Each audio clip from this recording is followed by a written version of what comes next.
So hello everyone, welcome back to my channel, and for today's video, meron akong ituturo sa inyo dahil meron nagka-problem dito sa YouTube channel ko. So dito sa YouTube channel ko, kung mapapansin ninyo, meron dyan nakalagay na Singapore tax information. So dito sa Singapore tax information, so bigla na lang siyang nag-pop up dyan sa YouTube channel ko, which is naisip ko na before is nag-submit na ako ng tax information doon sa US. So nag-approve na siya. So ito is Singapore tax information. So hindi ko alam kung bakit kailangan nito. So possible siguro ito na rin yung requirements na updated na kailangan din nila. So kung mapapansin natin dito guys is nasagutan ko na yung ibang information. Kaso nga lang that time meron lumalabas dito na kailangan natin ng tax certificate. So dito sa tax residency, ito yung to help Google determine our withholding and reporting requirements. So para daw ma-verify nila kung magkano yung nararapat na pwedeng i-tax sa atin. So based kasi doon sa na-research ko, kapag kumuha ka ng tax residency is makikita mo dyan na parang matagal din yung process nila sa BIR. So umaabot din siya ng 14 days. So nitry ko din siyang mag-submit through yung TIN ID ko. Kaso ang sinasabi kasi dito is kailangan yung isasubmit mong documents dito is meron siyang proof of tax residency na dapat is meron siyang expiration. So yung TIN ID natin is wala naman expiration. So kapag ka trinay mo sang isubmit, then mag-wait ka.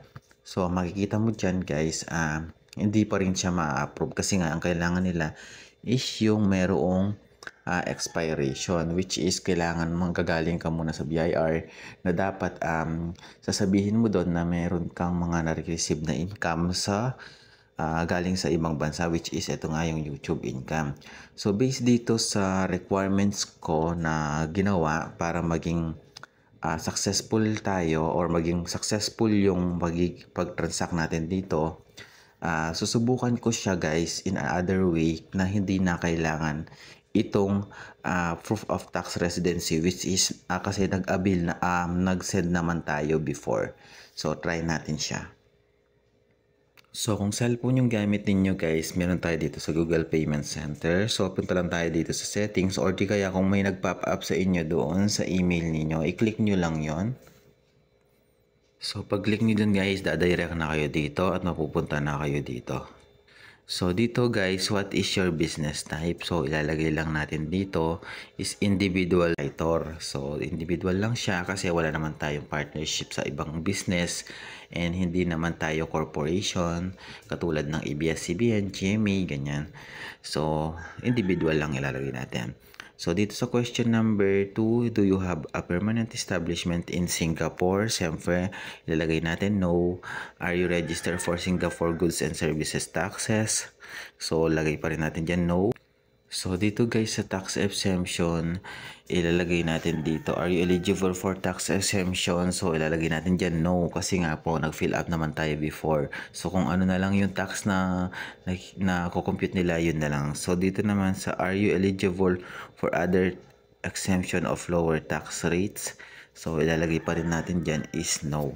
So isasubmit na natin siya.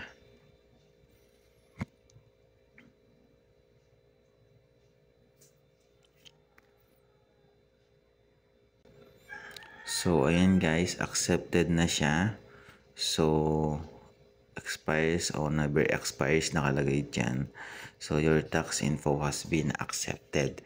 So, yan guys, accepted na ta. Ibig sabihin, okay na yung naging transaction natin dito sa payment para ma-receive na natin yung payment natin ulit. So, para makapag-receive na tayo. So, ganun lang siya kadali guys.